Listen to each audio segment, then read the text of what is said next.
I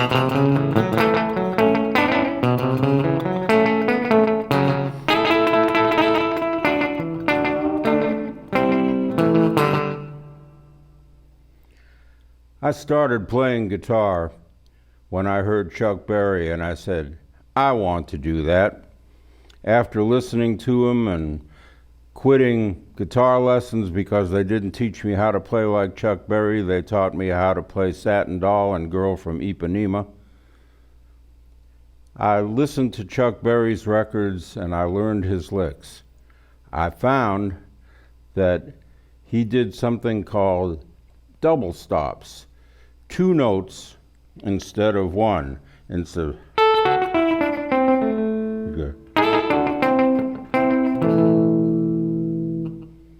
So I learned his 2 notes at a time, and they showed me the relationship of where things on the neck. You could see all of those notes kind of lined up with each other.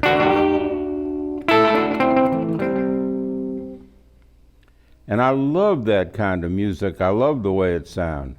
I followed the Chuck Berry's inspiration back to Muddy Waters, whom Chuck idolized, and found that if you took his double stop licks and did them one at a time instead of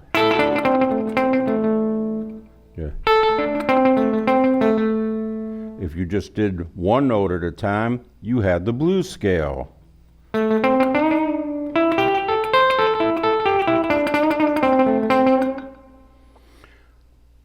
Well, it turned out that I fell in love with Muddy Waters music even more than I loved the Chuck Berry music, but still both of them were a deep part of my early inspiration for guitar. There is an actual link between Muddy Waters and Chuck Berry that is historical. Chuck was on a show with Muddy Waters in St. Louis, and Muddy Waters heard him, and even though he wasn't playing what Muddy called old school Chicago blues, he was innovating rock and roll, literally, in the mid-50s. Muddy liked him very much and said, I'm going to introduce you to Chess Records, and they're going to love you. And Chuck Berry made his first few Chess Records albums, Maybelline, Johnny Be Good, with blues musicians backing him. And they sounded fantastic. And as it turned out,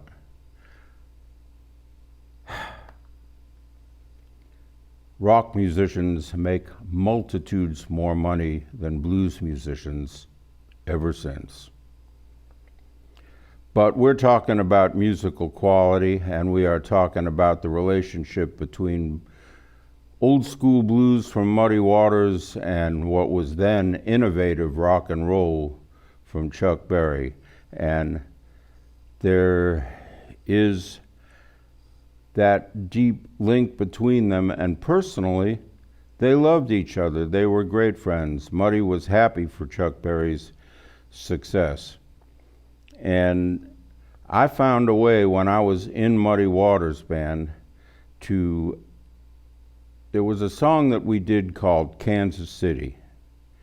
And it was basically a shuffle in C. I'm going to demonstrate it in A here, and I'm going to play a background part that just sounds and play my guitar solo over it. But Chuck Berry, his style, I thought, I can play some Chuck Berry licks in this Muddy Waters song that he started doing in the mid-1970s after it was recorded on the Muddy Waters Woodstock album with Levon Helm producing. Muddy did that, Kansas City, here I come. And I did not do this on the album, but in the band, on the bandstand, I developed a solo for it that I really, really enjoyed playing, And it got so that I would do it the same way each time. I found just the licks that I want. They were a synthesis of all of my influences, played with Muddy Waters' voice singing this shuffle in what I'm going to do it in the key of A. He did it in C, but it'll be easier for you to see it in A without a capo on and with wider spacing.